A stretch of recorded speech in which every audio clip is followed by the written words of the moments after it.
الله وحده لا شريك له وأشهد أن محمدا عبده ورسوله أما بعد فإن أصدق الحديث كتاب الله وخير الهدي هدي محمد صلى الله تعالى عليه وعلى آله وسلم وشر الأمور محدثاتها وكل محدثة بدعة وكل بدعة ضلالة وكل ضلالة في النار أما بعد فأعوذ بالله من الشيطان الرجيم يا أيها الذين آمنوا اتقوا الله حق تقاته ولا تموتن إلا وأنتم مسلمون يا أيها الناس اتقوا ربكم الذي خلقكم من نفس واحدة وخلق منها زوجها وبث منهما رجالا كثيرا ونساء واتقوا الله الذي تساءلون به والأرحام إن الله كان عليكم رقيبا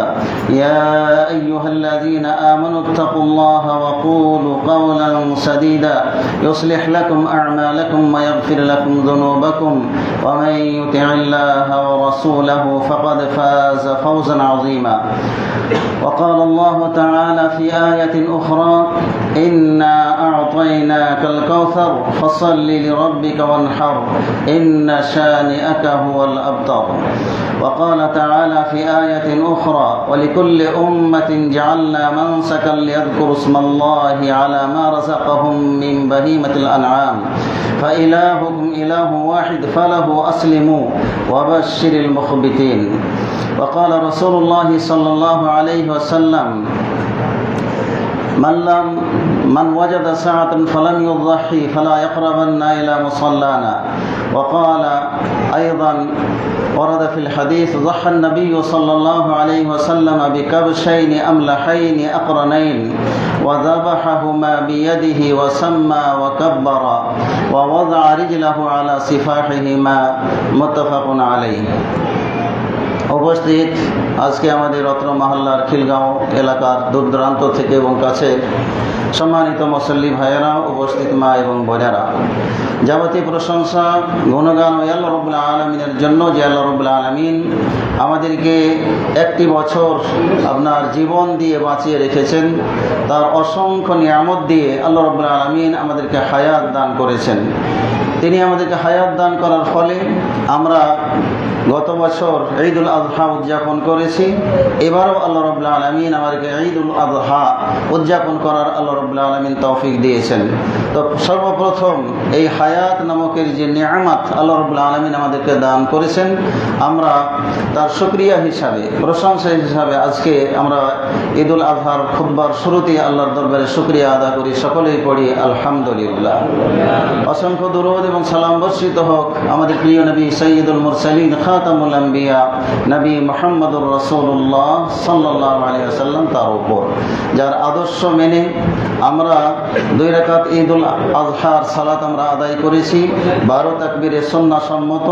যে সুন্নাহসম্মত আপনার আমরা কোনো আমল করলে আল্লাহ রাব্বুল আলামিন বলেছেন কুল আতিউল্লাহ ওয়ার রাসূল লাআল্লাকুম তুফলিহুন, যে হে নবী তুমি বলে দাও যে তোমরা আল্লাহর আনুগত্য করো, রাসূলের আনুগত্য করো, তাহলে তোমরা সফল হবে, তোমরা নাজাত পাবে। তো সম্মানিত ভাইয়েরা, এমন একজন নবীর আমরা উম্মত যার প্রত্যেকটি কথা আমাদের মেনে চলা আমাদের উচিত এবং যার কথা মেনে চললে আমাদের সফলতা আছে ইহকালে, সফলতা আছে আমাদের পরকালে। সম্মানিত ভাইয়েরা, আমরা ঈদের সালাত আদায় করে খুতবা শোনার পরে আমরা আমরা কি বাসায় ফিরে যাব এবং ঈদুল আযহার যে আপনার খুশি, সেই খুশি উদযাপন করার লক্ষ্যে আমরা কোরবানি করার জন্য আমরা প্রস্তুতি গ্রহণ করেছি। সম্মানিত ভাইয়েরা, ঈদুল আযহা আমাদের স্মরণ করিয়ে দেয় আপনার ইব্রাহিম আলাইহিস সালাতু ওয়াস সালামের কথা, তার স্ত্রীর কথা, তার সন্তানের কথা, আপনার যেই চেতনা নিয়ে আপনার ঈদুল আযহা আমরা উদযাপন করি, সেই চেতনা আমাদের অনেকের মাঝে খুঁজে পাওয়া যায় না। দুইজন নবীর আদর্শ আমাদের জীবনে অতীব জরুরি এবং আবশ্যকীয়। সেটি হচ্ছে, একজন হচ্ছে আমাদের নবী মুহাম্মদুর রাসূলুল্লাহ সাল্লাল্লাহু আলাইহি ওয়াসাল্লাম। তিনি আমাদের প্রত্যেকটা ক্ষেত্রে আপনার কি আদর্শ।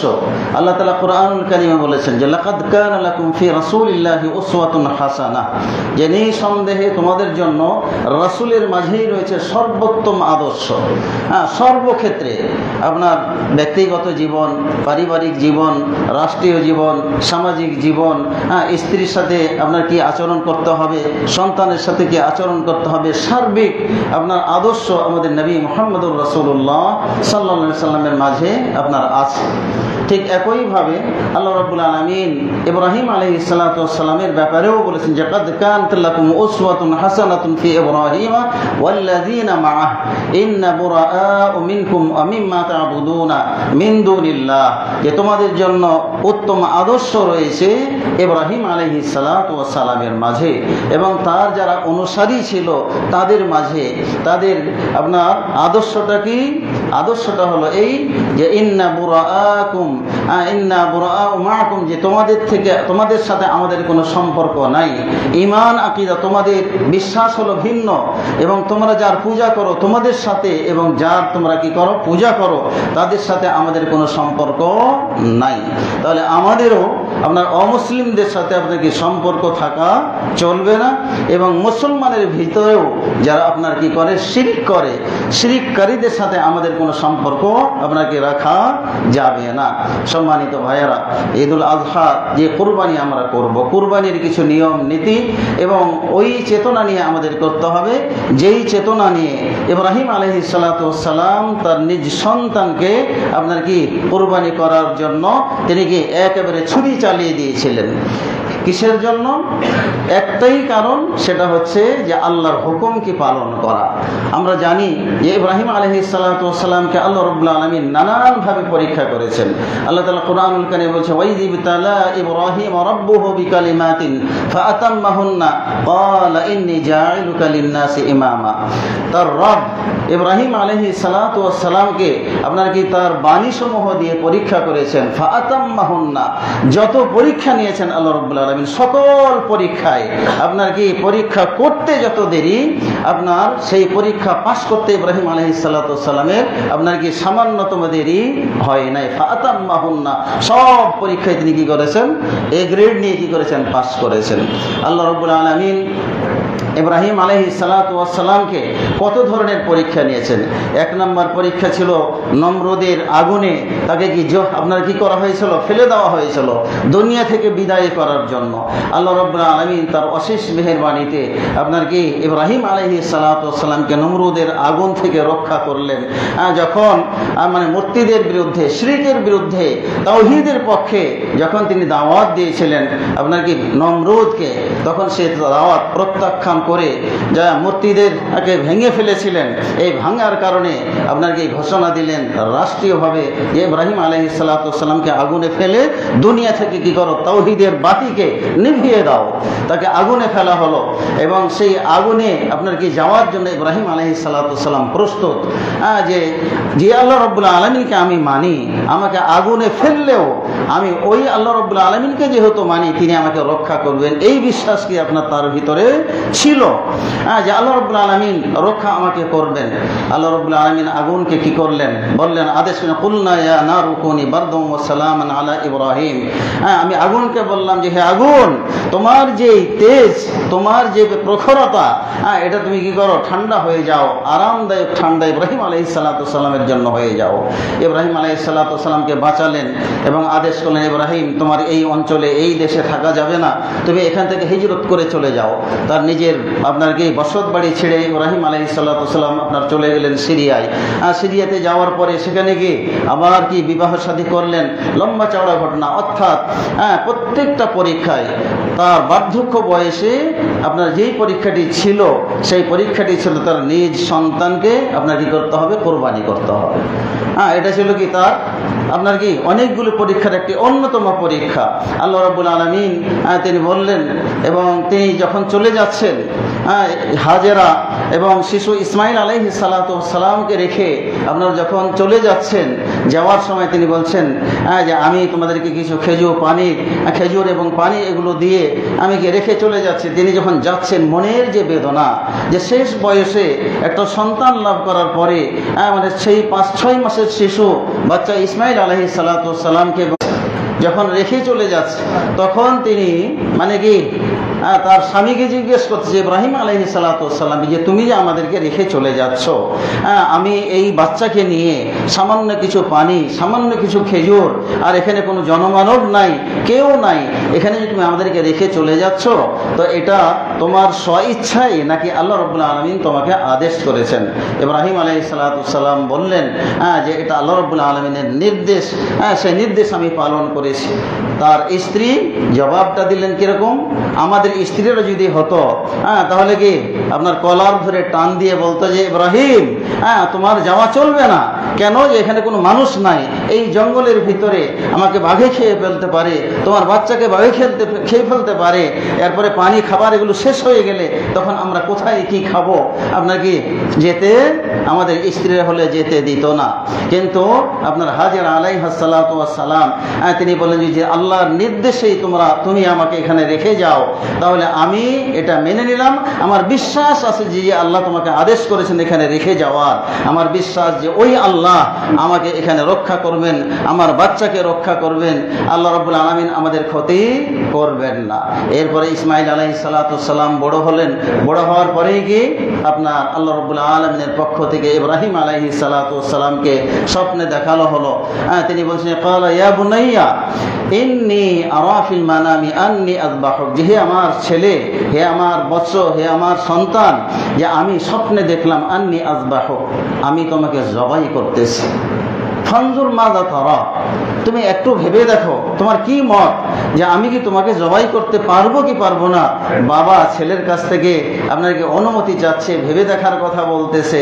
কিন্তু সেই ইসমাইল আলাইহিস সালাতু ওয়াস সালাম যোগ্য বাপের যোগ্য সন্তান, তিনি উত্তর দিলেন কি, যে কি ফাফআল মা তুমার, যে আপনাকে যে আদেশ করা হয়েছে আপনি পালন করুন, আপনি পালন করুন। সাতাজিদুনি ইনশাআল্লাহু মিনাস সাবিরিন, যে আপনি আমাকে ধৈর্যশীল পাবেন, আমি আপনার কি বিহ্বল হব না, আমি কি আপনার মানে কোনো চিন্তা নাই, পেরেশানি নাই, আপনি যা আদেশ করা হয়েছে তাই কি পালন করুন। ফাফআল মা তুমার ক্বালা সাতাজিদুনি ইনশাআল্লাহু মিনাস সাবিরিন।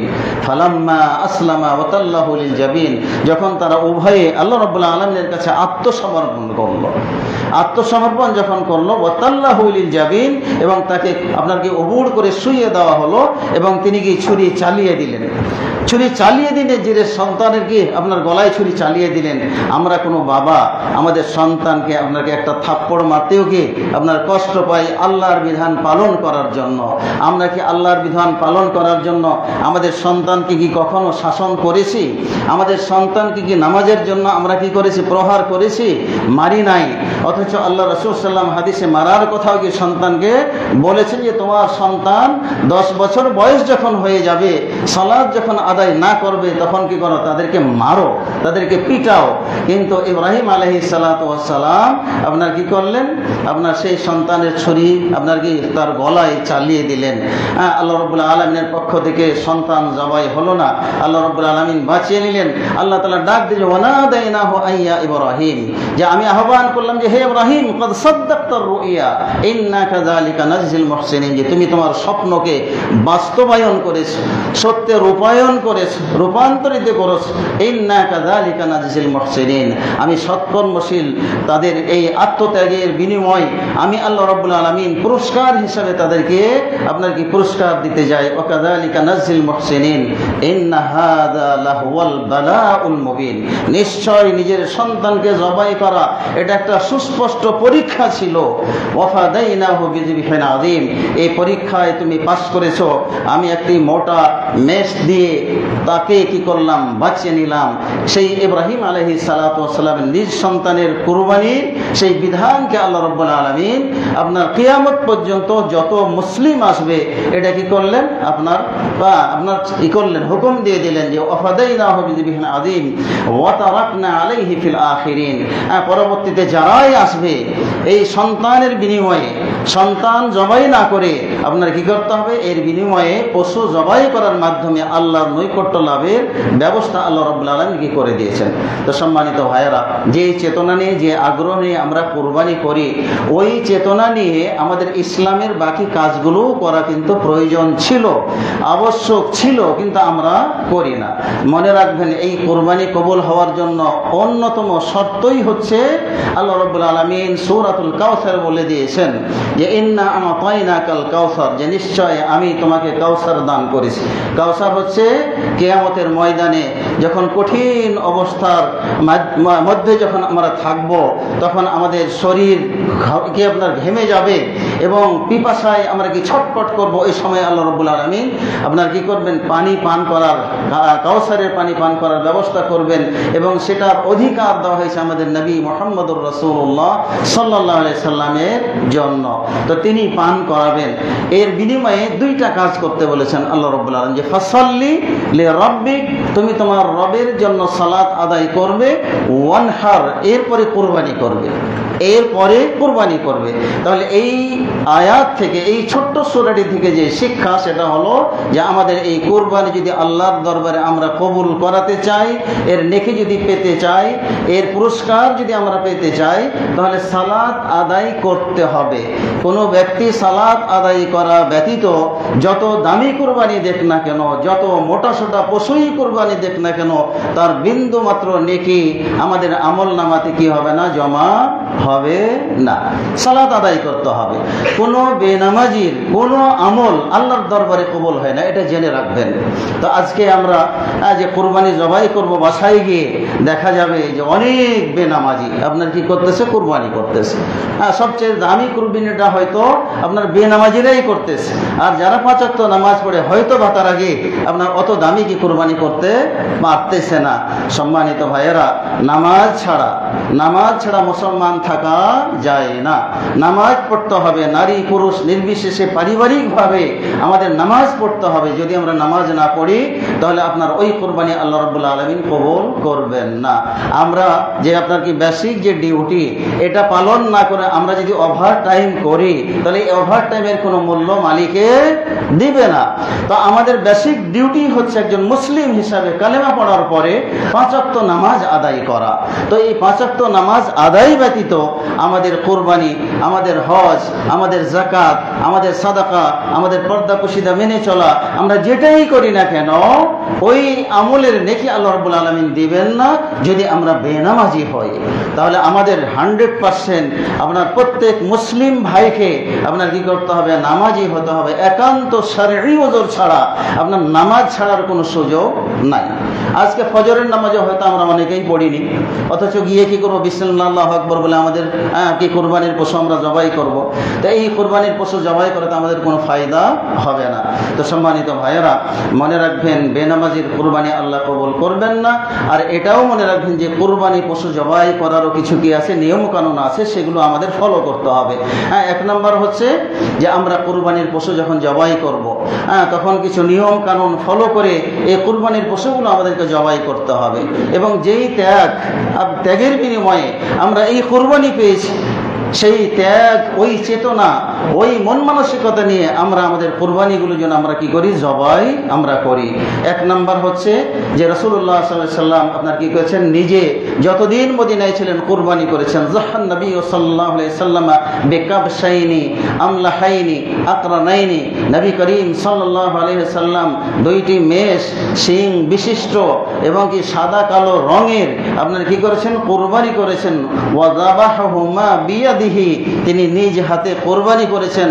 ওয়াসাম্মা ওয়া কাব্বারা, তিনি বিসমিল্লাহ বলেছেন এবং আল্লাহু আকবার বলেছেন।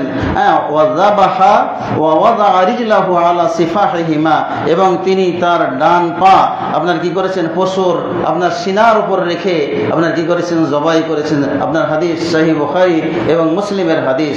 তাহলে আমাদের নবী মুহাম্মদুর রাসূলুল্লাহ সাল্লাল্লাহু আলাইহি ওয়াসাল্লাম কুরবানি করেছেন। এই হাদিস থেকে আমরা কি শিক্ষা পেলাম, যে নিজ হাতে কুরবানি করা এটা হলো কি উত্তম। নিজ হাতে আমাদের কুরবানির পশুটা জবাই করা এটা হলো কি উত্তম। যদি কেউ না পারে তাহলে আপনার কি অন্য কাউকে দায়িত্ব দিতে পারে, কিন্তু যাকে দায়িত্ব দিবে তার ব্যাপারেও আপনার দেখতে হবে যে ওটা বেনামাজি কি বেনামাজি নয়। কোনো বেনামাজি যদি কোনো কুরবানির পশু জবাই করে তাহলে ওই জবাই করা পশুর গোশত খাওয়া আমাদের জন্য হালাল হবে না। মনে রাখবেন, কোনো বেনামাজি কোনো কসাইকে দিয়ে যদি আপনি জবাই করান, হয়তো অনেকেই কসাইকে দিয়ে আমরা জবাই করাই, ওই কসাই যদি বেনামাজি হয় তাহলে ওই বেনামাজি যত বিসমিল্লাহ বলেই কোরবানি দেখ না কেন সেই পশু আমাদের জন্য খাওয়া বৈধ নয়। হ্যাঁ, এটা আপনার কি আলিম ওলামার সকলের একমত যে বেনামাজির হাতের জবাই করা পশু খাওয়া জায়েজ নয়, ওই গোশত খাওয়া কি আমাদের জন্য জায়েজ নয়। তাহলে অবশ্যই আমাদের কোরবানিটা নিজ হাতে হতে হবে, বা অন্য কাউকে দায়িত্ব দিলে আপনার কি নামাজি ব্যক্তি যেন জবাই করে এই কথা আমাদের মনে রাখতে হবে। জবাই করার সময় আমাদের চাকু যেন কি ধারালো হয়, এটা আল্লাহ রসুল সাল্লাল্লাহু আলাইহি সাল্লাম কি করেছেন, বলে গিয়েছেন। তাহলে চাকু ধারালো হতে হবে। রাসূলুল্লাহ সাল্লাল্লাহু আলাইহি সাল্লাম আদেশ করতেন, যখনই কোনো প্রাণী জবাই করার জন্য চাকু আনতে বলতেন তখন তিনি কি করতেন, যে চাকুরটাকে ধার করে নেওয়ার জন্য আদেশ করতেন। আল্লাহ রাসূল সাল্লাল্লাহু আলাইহি ওয়াসাল্লাম একটি হাদিসে বলেছেন, ইন্নাল্লাহা কাতাবাল ইহসান আলা কুল্লি শাই, প্রত্যেকটা জিনিসের জন্য ইহসান করাটা আল্লাহ তাআলা বাধ্যতামূলক করে দিয়েছে। হ্যাঁ, এবং তিনি বলছেন ফাইজা কাতালতুম ফাআহসিনুল কিতলাতা, যখন তোমরা কোনো জিনিসকে কি করবে, হত্যা করবে, জবাই করবে, তখন কি করবে, খুব উত্তম ভাবে কি করবে, হত্যা করবে। হ্যাঁ, অর্থাৎ কষ্ট দিবে না, কষ্ট না দিয়ে কি করবে, সেটাকে জবাই করবে, হত্যা করবে, মারবে। ওয়াইজা যাবাহতুম ফাআহসিনুদ যিবহা, আর যখন কোনো পশুকে জবাই করবে তখনও ইহসানের সাথে কি করবে, ওয়ালিউহিদ্দা শাফরাতাহু লিউরিহা যাবিহাতাহু, আর চাকুকে ধার দিয়ে নেবে, আর যাতে করে তার কুরবানির পশুটা কি হয়, আরাম পায়। মানে খুব ইহসানের সাথে আরামে যেন মারা যায়। অতএব সম্মানিত ভাইয়েরা, চাকু ধারালো করে নিতে হবে এবং দ্রুত আপনার কি ছুরি চালিয়ে আপনার সেটাকে জবাই করে দিতে হবে। জবাই করার সময় অবশ্যই বিসমিল্লাহ বলতে হবে। আল্লাহ তাআলা কোরআনুল কারীম ফাকুলু মিম্মা যুকিরা ইসমুল্লাহ, যে যেই পশুর উপর নাম নেওয়া হয়, আল্লাহর নামে জবাই করা হয়, সেটা তোমরা খাও। ওয়ালা তাকুলু মিম্মা লাম যুকিরা ইসমুল্লাহ, আর যেই পশু জবাই করার সময় আল্লাহর নাম নেওয়া হয় না ওই পশু তোমরা খাবে না। তাহলে বিসমিল্লাহ আমাদের কি করতে হবে, বলতে হবে। কেবলামুখী পশুকে কেবলামুখী করাটা হলো মুস্তাহাব, কেবলামুখী করে জবাই করতে হবে, বিসমিল্লাহ বলতে হবে, এরপরে আল্লাহু আকবার বলে আপনার কি করতে হবে, পশুর গলায় ছুরি চালিয়ে দিতে হবে। পশু আপনার যখন গলা কেটে দেওয়া হবে, কেটে দেওয়ার পরে যে ভুলটা আমরা করি, আপনার কি করি, ছুরি দিয়ে আমরা খোঁচা দিতে থাকি। হ্যাঁ, পশুর গলায় আপনার খোঁচা দিতে থাকি, খুঁচিয়ে হ্যাঁ আমরা কি তাকে দ্রুত মারার আমরা চেষ্টা করি। আর একটা যেটা করি সেটা হলো খোঁচানোর পরে আবার দ্রুত আমরা কি করি, পায়ের রগ আমরা কাটার চেষ্টা করি। সম্মানিত ভাইয়ারা, একটা পশুর আপনার কি সেই তরুতাজা একটা পশুর আপনার জানটা এত সহজে তো বের হয়ে যাবে না। আমরা মানুষেরাও যদি আপনার জবাই করা হয় সহজে তো আপনার কি জানটা যাবে না। তো আমরা কি করব, জবাই করে দেওয়ার পরে খোঁচাবো না, এবং ঠিক একইভাবে তাড়াতাড়ি পায়ের রগ কি আমরা কেটে দেব না। একটু সময় নিব, 10 থেকে 15 মিনিট। রক্ত প্রবাহিত হতে হতে আপনার কি এমনি নিস্তেজ হয়ে যাবে। যখন নিস্তেজ হয়ে যাবে তখন আপনার কি চামড়া ছড়ানোর কি করবেন, চেষ্টা করবেন। কেন, যে আল্লাহ রাসূল সাল্লাল্লাহু আলাইহি সাল্লাম আমাদেরকে আদেশ করেছেন ইহসান করতে, পশুর প্রতি দয়া করতে আমাদেরকে আদেশ করেছেন। তো আমরা একটু যেন সময় দিই, তারপরে যেন চামড়া ছড়ানোর চেষ্টা করি, তাহলে পশুর প্রতি কি আমাদের ইহসান হলো। তো এইভাবে আমরা এই নিয়ম নীতিগুলো আপনার কি ফলো করব। এরপরে গোশত টোস্ত দিয়ে আপনার কি পরবর্তীতে আপনার যা কিছু করার সেই কাজগুলো আমরা করব। আর পরিবেশগত দিক থেকে এটাও আমাদের মনে রাখতে হবে যে আমরা যত্রতত্র যেখানেই আমরা মানে পশু জবাই করি না কেন, তার বজ্রগুলো যাতে নির্দিষ্ট জায়গায় আমরা কি আপনার কি করি, সেগুলো আপনার রাখার চেষ্টা করি। আপনার ফেলে চলে আসলাম রক্ত, তারপরে কি বজ্র, এগুলো ফেলে চলে আসলাম, এতে করে অন্য মুসলিম ভাইয়েরা কি কষ্ট পাবে, দুর্গন্ধ ছড়াবে। তো দুর্গন্ধ যেন না ছড়ায়, এই জন্য এটাও আমাদের একটা ঈমানি দায়িত্ব যে পরিষ্কার পরিচ্ছন্নতা, এটা ইসলামের একটা সৌন্দর্য। তো আমরা এই জিনিসগুলো যেন আমরা করি, সুন্দরভাবে রক্ত পরিষ্কার করে ধুয়ে দিই, বজ্রগুলো নির্দিষ্ট জায়গায় ফেলি। আর পরবর্তী দায়িত্ব হচ্ছে কি আপনার শাসক মহলের, তারা সেগুলো কি সরাবে। তো সম্মানিত ভাইয়েরা, আমরা আর আলোচনা লম্বা করতে চাচ্ছি না। আমরা অবশ্যই চেষ্টা করব নামাজি হওয়ার। নামাজি যদি না হয়ে কোরবানি করি, এই কোরবানি আল্লাহ তাআলা কবুল করবেন না। আর আমাদের পয়সায় যদি কি ভেজাল থাকে, এই ভেজাল যুক্ত পয়সা দিয়ে কোরবানি কিনা হলে ওই কোরবানিও আল্লাহর দরবারে কবুল হবে না। অতএব হালাল পয়সা দিয়ে কোরবানি কেনার আমাদের চেষ্টা করতে হবে। পরিশেষে আমরা দোয়া করি আল্লাহ রাব্বুল আলামিন আমাদের কোরবানিগুলো যেন কবুল করে নেন, সবাই আল্লাহুম্মা আমিন।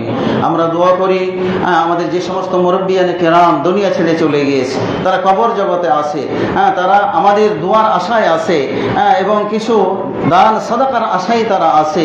আজকে ঈদের দিন তাদের উপলক্ষে আমরা দান সাদাকা করার কি করব, চেষ্টা আমরা করব। ঠিক একইভাবে যারা মারা গিয়েছে তাদের জন্য আমরা দোয়া করব। আমরা সকলেই ওই সমস্ত মুরব্বীদের জন্য দোয়া করি যারা কবর জগতে চলে গিয়েছে কোনো গুনার কারণে, হয়তো বা আল্লাহ রাব্বুল আলামিন তাদেরকে যদি শাস্তি দেন, আমরা সকলে আত্মীয় স্বজন হয়ে তাদের জন্য দোয়া করি আল্লাহ রাব্বুল আলামিন তাদের কবরের আযাবকে যেন মাফ করে দেন, সবাই বলেন আল্লাহুম্মা আমিন। এবং আল্লাহ রাব্বুল আলামিন তাদের কবরকে যেন জান্নাতের টুকরা বানায় দেন। আল্লাহ রাব্বুল আলামিন আমরা যতদিন দুনিয়াতে বাঁচি আমাদেরকে ঈমান এবং আমলের উপর থাকার জন্য আল্লাহ রাব্বুল আলামিন তৌফিক দান করেন। আল্লাহ রাব্বুল আলামিন আমাদের কুরবানিগুলো যেন কবুল করে নেন। এর বিনিময়ে যেন আমরা কবরে নাজাত পেতে পারি, পরকালে নাজাত পেতে পারি। এই কুরবানির মাধ্যমে আল্লাহর নৈকট্যর মাধ্যমে আমরা যেন জান্নাতে সহজে যেতে পারি, সেই তৌফিক যেন আল্লাহ রাব্বুল আলামিন আমাদেরকে দান করেন। এবং আমাদের ওই সমস্ত ফিলিস্তিন এবং গাজাবাসীদের জন্য, ভাই বোনদের জন্য দোয়া করি আল্লাহ রাব্বুল আলামিন তাদেরকে যেন তার গায়বী সাহায্য দিয়ে তাদেরকে সাহায্য করেন। অমুসলিমদেরকে আল্লাহ রাব্বুল আলামিন হয় হেদায়েত করুন, আর না হলে আল্লাহ রাব্বুল আলামিন তাদেরকে চিরতরে ধ্বংস করে দিন, সবাই আল্লাহুম্মা আমিন। আমাদের মাঝে যারা অসুস্থ আছে, যে সমস্ত ভাইয়েরা, যে সমস্ত মা বোনেরা অসুস্থ ভাই বোন মা বোনদের জন্য দোয়া করি আল্লাহ রাব্বুল আলামিন আজকের এই ঈদের খুতবার দোয়ার ওসিলায় আমাদের সকল অসুস্থ ভাইদেরকে যেন আল্লাহ রাব্বুল আলামিন সুস্থ করে দেন, সবাই আল্লাহুম্মা আমিন। আল্লাহ রাব্বুল আলামিন আমাদের আমলগুলো কবুল করুন। রব্বানা আতিনা ফিদ দুনিয়া হাসানাহ ওয়া ফিল আখিরাতি হাসানাহ ওয়া কিনা আযাবান নার। রব্বানা ফাগফির লানা যুনুবানা ওয়া কাফির আন্না সাইয়্যাতিনা ওয়া তাওফানা মা'আল আবরার। ইয়া হাইয়্যু ইয়া কাইয়্যুম বিরহমাতিকা নাস্তাগীথ। রব্বানা লা তুযিগ কুলুবানা বা'দা ইয হাদাইতানা ওয়া হাব লানা মিন লাদুনকা রাহমাহ ইন্নাকা আনতাল ওয়াহ্হাব। আল্লাহুম্মা ইগফির লিল মুমিনিনা ওয়াল মুমিনাত ওয়াল মুসলিমিনা ওয়াল মুসলিমাত আল আহইয়া'i মিনহুম ওয়াল আমওয়াত ইন্নাকা সামিউন করিবুম মুজিবুদ দাওয়াত। আল্লাহুম্মা ইগফির লিল মুমিনিনা ওয়াল মুমিনাত ইয়া হাইয়্যু ইয়া কাইয়্যুম বিরহমাতিকা নাস্তাগীথ ইয়া যাল জালাল ওয়াল ইকরাম। আল্লাহুম্মা আনসুরিল ইসলাম ওয়াল মুসলিমিন, আল্লাহুম্মা আনসুরিল ইসলাম ওয়াল মুসলিমিন ওয়াখযুলিল কাফারা ওয়াল ফাজারাতা ওয়াল মুবতাদিআতা ওয়াল মুশরিকিন। আল্লাহুম্মা আনসুর ইখওয়ানানা আল মুস্তাযআফিনা ফি কুল্লি মাকান। আল্লাহুম্মা আনসুর ইখওয়ানানা আল মুস্তাযআফিনা ফি গাযযা ওয়া ফি ফিলিস্তিন ওয়া ফি হিন্দ ওয়া ফি কাশ্মীর ইয়া হাইয়্যু ইয়া কাইয়্যুম বিরহমাতিকা নাস্তাগীথ ইয়া যাল জালাল ওয়াল ইকরাম। রব্বানা যালামনা আনফুসানা ওয়া ইন লাম তাগফির লানা ওয়া তারহামনা লানাকুনান্না মিনাল খাসিরিন। রব্বানা তাকাব্বাল মিন্না ইন্নাকা আনতাস সামিউল আলিম ওয়া তুব আলাইনা ইন্নাকা আনতাত তাওয়াবুর রহিম। ওয়া সাল্লাল্লাহু ওয়া সাল্লামা আলা নাবিয়িনা মুহাম্মদ ওয়া আলা আলিহি ওয়া আসহাবিহি আজমাইন।